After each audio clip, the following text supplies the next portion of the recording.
Uy ichida daraxt o'stirib qo'yishdimi? Atomamiz zalni zo'r qilib qo'yishdi. Bitta ko'rsang.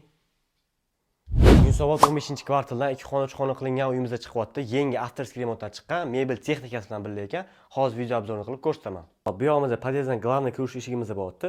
Srazu chap qo'limizda tualetimiz bo'lyapti mana. Razdelniy. Hop, bu yog'imizda vannamiz bo'lyapti mana. Vannadan kerakli hammasi qo'yib ketilgan ekan, kir moshina ham bor. Hop, bu yog'imizda zal qismimizda bo'lyapti. Mana zalni ham ko'rsangiz bo'ladi.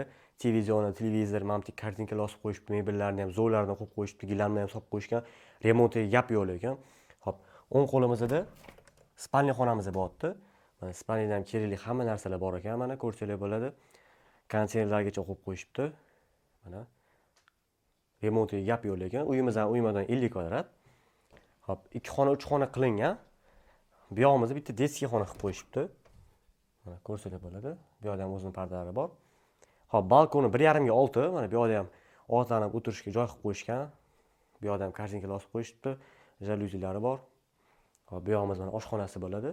Bitta xolodilniki yo'q ekan, qolgan hamma narsasi bor ekan. Hop, bu uyimizning narxini 79.900 so'rashyapti. Yana sunnatiga ozgina o't berilgan joy bo'ladi. Bemalol pastdagi nomerlarga telefon qilib aloqaga chiqaverasizlar. Aytgancha bu uyimizda ipoteka ham o'tadi. Bemalol pastdagi nomerlarga telefon qilib aloqaga chiqaverasizlar.